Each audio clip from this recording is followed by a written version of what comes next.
मुंबई महापालिका निवडणूक सपा स्वबळावरती लढवणार. निवडणुकीच्या घोषणेआधी अबू आझमींचं मोठं विधान, तर प्रादेशिक आणि धार्मिक वाद पसरवणाऱ्यांसोबत न जाण्याचा निर्णय.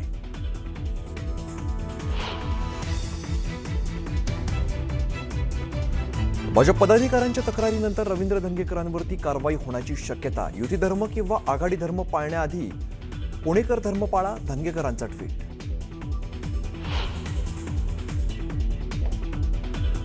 बच्चू कडू चिल्लर व्यक्ती पैसे घेऊन आंदोलन करतो, रवी राणांचा जोरदार निशाणा. तर जनतेने नाकारलं, त्यांना बोलण्याचा अधिकार नसल्याचंही दिलं प्रत्युत्तर.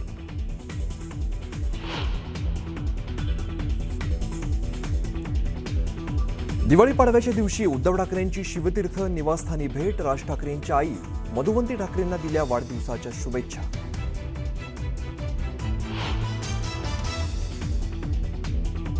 ठाकरे कुटुंबियांची यंदाची भाऊबीज शिवतीर्थावर. आदित्य आणि तेजस ठाकरे शिवतीर्थावरती जाऊन बहीण उर्वशी सोबत साजरी करणार भाऊबीज.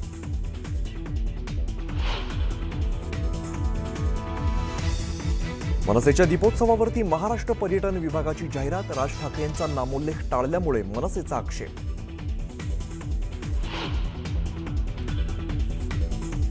जैन मुनी निलेशचंद्र विजय यांचा 1 नोव्हेंबरपासून आझाद मैदानात उपोषण. कबूतरखाना बंदी विरोधात करणार उपोषण.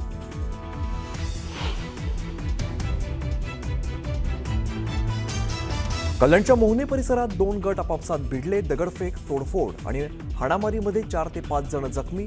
फटाक्यांच्या स्टॉलच्या वादातून राडा झाल्याची माहिती.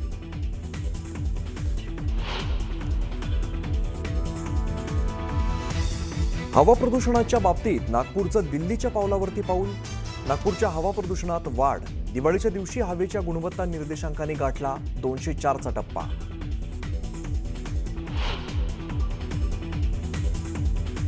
आणि हिवाळ्यामुळे आज बंद होणार केदारनाथ धाम मंदिराचे दरवाजे. मंदिराचे दरवाजे बंद करताना मुख्यमंत्री धामी राहणार उपस्थित.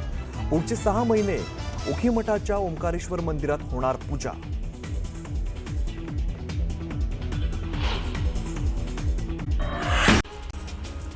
राज्यात सोयाबीनची हमीभावाने खरेदी प्रक्रिया सुरू करण्याबाबत अद्याप कुठलाही ठोस निर्णय झाला नाही. मागील वर्षी ऑक्टोबर महिन्यामध्ये ऑनलाईन नोंदणी प्रक्रिया सुरू झाली. मात्र यावर्षी जिल्हा स्तरावर याबाबतचे कुठलेही आदेश न मिळाल्यानं शेतकरी वर्गांमध्ये मोठी अनिश्चितता पसरली आहे.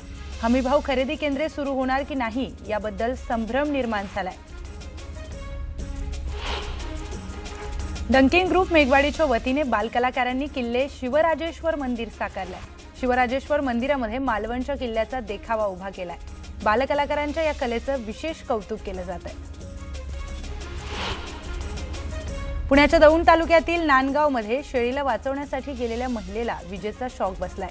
पत्नीला वाचवायला गेलेल्या पतीला देखील शॉक लागल्याने या अपघातामध्ये शेळी, पत्नी आणि पती असा 3घांचा मृत्यू झाला. दिवाळीनिमित्त आईसोबत पालघर इथल्या नातेवाईकांकडे आलेल्या 10 वर्षाच्या मुलीचा नदीमध्ये बुडून मृत्यू झालाय. नदीत पाय घसरून पडल्यानं तिचा मृत्यू झाला. नागपूरच्या मानेवाडा बेसा मार्गावरील अलंकार नगर येथील निवासी भागात किराणा गोदामाला आग लागली. गोदाम जळून मोठ्या प्रमाणामध्ये नुकसान झालं. अग्निशमन विभागाच्या 3 गाड्यांच्या माध्यमातून आगीवर नियंत्रण मिळवण्यात आलंय. जळगाव शहरातील सराफा व्यावसायिकाचं 30 तोळे सोनं घेऊन फरार झालेल्या बंगाली कारागिराला जळगाव पोलिसांनी तब्बल 8 वर्षांनंतर वाराणसीमधून अटक केली आहे. अटक करण्यात आलेल्या बंगाली कारागिराकडून 12 लाख रुपये किमतीचं सोनं जप्त करण्यात आलं. ठाण्यातील कासार वडवली या परिसरामध्ये एक धक्कादायक प्रकार घडलाय.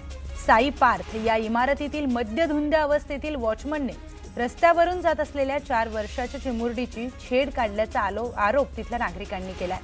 हा प्रकार पाहणाऱ्या स्थानिक नागरिकांनी तात्काळ वॉचमनला पकडत त्याला चांगलाच चोप दिलाय.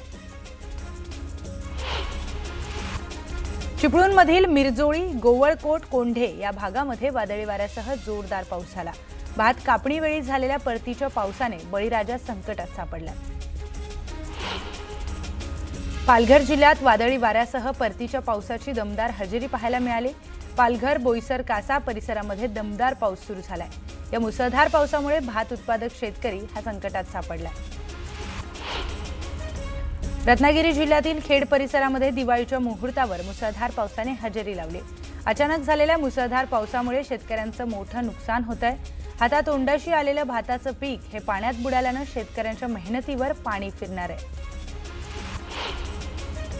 लातूर जिल्ह्यात अतिवृष्टीमुळे शेती पिकांचं मोठ्या प्रमाणात नुकसान झालं. ऑगस्ट आणि सप्टेंबर महिन्यात नुकसान झालेल्या शेतकऱ्यांना नाम फाउंडेशनतर्फे हरभरा आणि ज्वारीच्या बियाणांचं वाटप करण्यात येत आहे. लातूर जिल्ह्यामध्ये तब्बल 2000 बॅग हरभरा आणि ज्वारीचे बियाणे हे वाटप करण्यात आलेत. भिवंडीत पावसाने जोरदार हजेरी लावली आहे. शहरातील कासाराळी मंडळाच्या वतीने दरवर्षीप्रमाणे सायंकाळी रस्त्यावर रांगोळ्या काढून दिव्यांची आरास करून सगळेजण नववर्षाचं स्वागत करतात. मात्र यावर्षी रांगोळ्या काढून सजावट पूर्ण होताच पावसाने हजेरी लावल्याने रांगोळ्या वाहून गेल्या. त्यामुळे नागरिकांचा हिरमोड झाला. दिवाळी पाडव्यानिमित्त हिंगोलीच्या औंढा नागनाथ ज्योतिर्लिंग मंदिरात अलंकार पूजा करण्यात आली. मंदिराच्या मुख्य पुजाऱ्यांनी ज्योतिर्लिंगाच्या पिंडीला दागिन्यांनी सजवला, तर भाविकांनी दर्शनासाठी मंदिरात मोठी गर्दी केली. दिवाळी पाडव्याच्या मुहूर्तावर देहूमध्ये ज्ञानबा तुकाराम नामगजरामध्ये दीपोत्सव संपन्न झाला. पिंपरी चिंचवडचे पोलीस आयुक्त विनयकुमार चौबेंच्या हस्ते दीपोत्सवाचं उद्घाटन झालं. भाविकांनी या दीपोत्सवामध्ये मोठ्या उत्साहाने सहभाग घेतला. आज पाडव्याच्या दिवशी सोने खरेदी करण्याची प्रथा असते. सोन्याचे दर वाढले असले तरी सर्वच दुकानांमध्ये सोने खरेदीसाठी प्रचंड गर्दी झाल्याचं पाहायला मिळत आहे. त्यामुळे त्याचा फायदा घेण्यासाठी ग्राहकांनी एकच झुंबड उडवली. सिंधुदुर्ग जिल्ह्यातील कणकवली शहरामध्ये दिवाळीच्या निमित्ताने केलेल्या आकर्षक रोषणाईमुळे कणकवली शहरात झगमगाट पसरलाय. तर तळ कोकणामध्ये प्रत्येक घराघरात दिवाळी सण मोठ्या उत्साहाने साजरा केला जातो. त्याचंच विहंगम दृश्य परेश कांबळी यांच्या ड्रोनच्या माध्यमातून. अकलूज येथे समस्त गवळी समाजाच्या वतीने दरवर्षीप्रमाणे यावर्षी देखील सगर उत्सव निमित्त मशीनला पळवण्याच्या स्पर्धेचं आयोजन करण्यात आलं. या स्पर्धेसाठी माजी सरपंच शिवतेज सिंह मोहिते पाटील उपस्थित होते. ही स्पर्धा पाहण्याचा हजारो रसिकांनी आनंद घेतला. केदारनाथ धामचे दरवाजे हिवाळी ऋतूसाठी बंद राहणार आहेत. मंदिर फुलांनी सजवण्यात आलं. यमुनोत्री धामचे दरवाजे आज बंद राहणार आहेत. मंदिर 11 क्विंटल फुलांनी सजवण्यात आलंय. मंदिरात विशेष पूजा देखील आयोजित करण्यात आली आहे. दिवाळीनिमित्त नागपूरमध्ये मुख्यमंत्री देवेंद्र फडणवीसांनी सद्भावना कालीपूजा कमिटीच्या कालीमातेचं दर्शन घेतलंय. यावेळी कालीमातेकडे सर्वांना सुख शांती आणि समाधान लाभो अशी प्रार्थना त्यांनी केली. मुख्यमंत्री दरवर्षी न चुकता कालीमातेचं दर्शन घेण्यासाठी येतात. यंदा देखील त्यांनी परंपरा कायम राखली आहे. बीडच्या श्री क्षेत्र तुकोबाराय पावनधाम संस्थान येथे दिवाळी पाडव्यानिमित्त 25,000 दिव्यांचा नयनरम्य दीपोत्सव साजरा झालाय. महंत महादेव महाराज बोराडे यांच्या संकल्पनेतून बळीराजा प्रति कृतज्ञता म्हणून हा दीपोत्सव साजरा करण्यात आला. दक्षिण कोकणची काशी अशी ओळख असलेल्या कुणकेश्वर येथे दिवाळी पाडव्यानिमित्त मंदिर कमिटीच्या माध्यमातून दीपोत्सव साजरा करण्यात आलाय. तब्बल 21,000 तेजोमय दिव्यांनी कुणकेश्वर मंदिर परिसर उजळून निघाला. तुळजाभवानीच्या दर्शनासाठी तुळजापुरात भाविकांची गर्दी वाढली आहे. देवीचं मंदिर 22 तास सुरू असून सगळ्या विधी या सुरू ठेवण्यात आल्यात. मंदिर संस्थांकडून गर्दीचं योग्य नियोजनही करण्यात आलंय. गवळी समाजात पाडव्याला सगर उत्सव साजरा करण्याची गेल्या अनेक वर्षांची परंपरा आहे. यानिमित्त रेड्याची पूजा करून मिरवणूक काढली जाते. दरवर्षीप्रमाणे यंदाही गवळी बांधवांनी ही प्रथा जपत मनमाड, येवला या शहरांमध्ये रेड्याची आकर्षक पद्धतीने सजावट केली आणि त्यांची वाजत गाजत मिरवणूक काढली. अमरावती जिल्ह्यातील तळेगाव ठाकूर गावात दरवर्षीप्रमाणे दिवाळीनिमित्त पाडव्याच्या दिवशी गवळणींच्या नृत्याचा उत्साह पाहायला मिळाला. पारंपरिक वाद्यामध्ये कलाट, ढोलकी, चंग, डफाळ, टाळ असे पारंपरिक गाण्याची मेजवानी पाहायला मिळाली. नांदेडमधील सचखंड गुरुद्वारामध्ये दीपमाला आणि त्यानंतर हल्लाबोल प्रथम उत्साहात साजरी झाली. दिवाळीच्या दुसऱ्या दिवशी बंदी सोड दिवस साजरा केला जातो. यावेळी मोठ्या संख्येने शीख बांधव उपस्थित होते.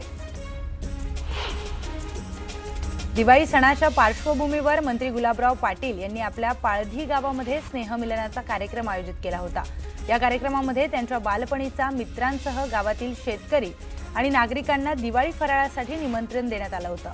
पालकमंत्री गुलाबराव पाटील यांनी बालमित्रांसोबत दिवाळीच्या फराळाचा आनंद घेतला. भाऊबीजेच्या निमित्ताने मावळच्या वडगावामध्ये दिवाळी पहाट कार्यक्रमाचं आयोजन करण्यात आलं.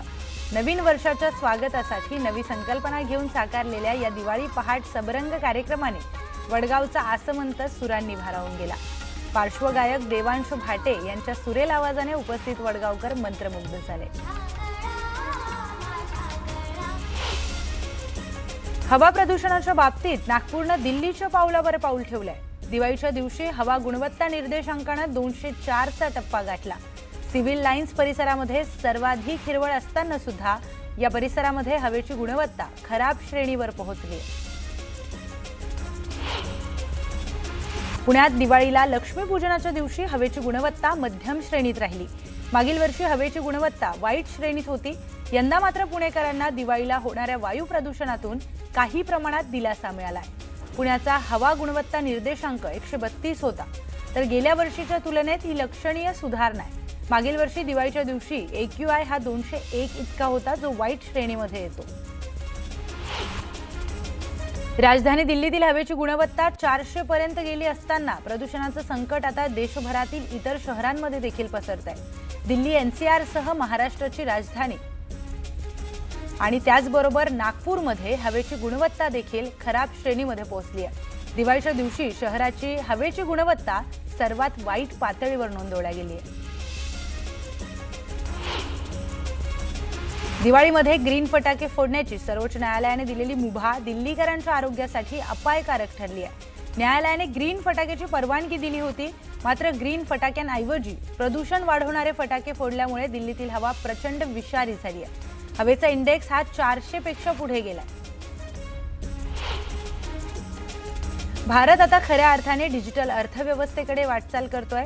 नॅशनल पेमेंट्स कॉर्पोरेशन ऑफ इंडियाच्या ताज्या आकडेवारीनुसार ऑक्टोबर महिन्यामध्ये युनिफाईड पेमेंट्स इंटरफेसद्वारे दररोज सरासरी 94,000 कोटींचे व्यवहार झालेत.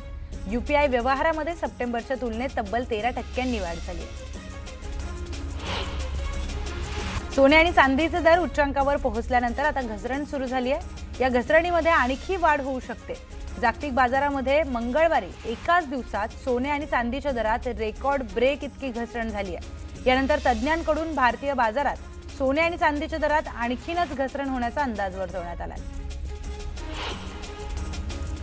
केंद्र सरकारने दुचाकी आणि चारचाकी संवर्गातील कमी क्षमतेच्या वाहनांवरील GST कमी केल्याचा सकारात्मक परिणाम होऊन यंदाच्या सणासुदीमध्ये देशात रोज 1 लाखांवर सगळ्याच संवर्गातील वाहनांची विक्री नोंदवली जाते. ऑक्टोबर 2025 या महिन्यातील 22 दिवसांमध्ये देशात 23,54,225 वाहनांची विक्री नोंदवली गेली. दिवाळीनिमित्त राज्य परिवहन महामंडळाने 16 ते 18 ऑक्टोबर या 4 दिवसांमध्ये पुणे विभागातील स्वारगेट, शिवाजीनगर आणि पिंपरी चिंचवड या 3 स्थानकांवरून बसच्या 6,000 फेऱ्या पूर्ण केल्या. त्याद्वारे सुमारे 2.5 लाख प्रवाशांनी प्रवास केलाय. प्रवाशांच्या प्रतिसादामुळे एसटीच्या तिजोरीत सुमारे 6 कोटी रुपये जमा झालेत. दादर येथील कबूतरखान्याचा वाद काही केल्या थांबण्याची चिन्ह दिसत नाहीयेत. महापालिकेने कबूतरखाना बंद केल्यानंतर जैन समाजामध्ये संतापाचं वातावरण आहे. या पार्श्वभूमीवर जैन मुनी निलेश चंद्र विजय यांनी 1 नोव्हेंबरपासून आझाद मैदानात उपोषण करण्याची घोषणा केली आहे. त्यामुळे कबूतरखान्यावरून पुन्हा आता दोन्ही गट एकमेकांसमोर येण्याची चिन्ह आहेत. पुढील 10-15 दिवसांमध्ये आचारसंहिता लागू होणार असं वक्तव्य मंत्री गिरीश महाजनांनी केलंय. महाजनांनी संजय राऊतांवर टीका केली आहे. वायफळ बडबड करून लोक मतदान करणार नाहीत. त्यांनी लोकांमध्ये जाऊन काम केलं पाहिजे, नाहीतर जनता त्यांना धडा शिकवेल असं महाजन म्हणाले. जळगाव जिल्ह्यातील कट्टर राजकीय वैरी असलेले मंत्री गिरीश महाजन आणि माजी मंत्री एकनाथ खडसे हे 40गाव इथे एकाच व्यासपीठावर आले. 40गावचे राष्ट्रवादीचे दिवंगत माजी आमदार राजीव देशमुख यांच्या शोकसंदेश कार्यक्रमाप्रसंगी हे दोन्ही नेते एकाच व्यासपीठावर आले होते. मात्र एकाच व्यासपीठावर येऊन देखील गिरीश महाजन आणि एकनाथ खडसेंनी मात्र एकमेकांकडे दुर्लक्ष केलंय. खिचडी चोर असल्यामुळे सर्वच जण चोर वाटतात असा टोला नितेश राणे यांनी राऊतांना लगावलाय. आमदारांना 5 कोटींचा निधी दिल्याबाबत राऊत यांनी केलेल्या आरोपावर राणे यांनी प्रत्युत्तर दिलंय. अहिल्यानगर जिल्हा परिषदेचे अध्यक्षपद राखीव झाल्यामुळे शरद पवार पक्षाला मोठा धक्का बसलाय. शरद पवारांचे अकोले इथले खंदे समर्थक अमित भांगरेंनी या पार्श्वभूमीवर मंत्री विखेंची भेट घेतली. त्यामुळे भांगरे भाजपमध्ये जाण्याच्या चर्चांना आता सुरुवात झाली आहे.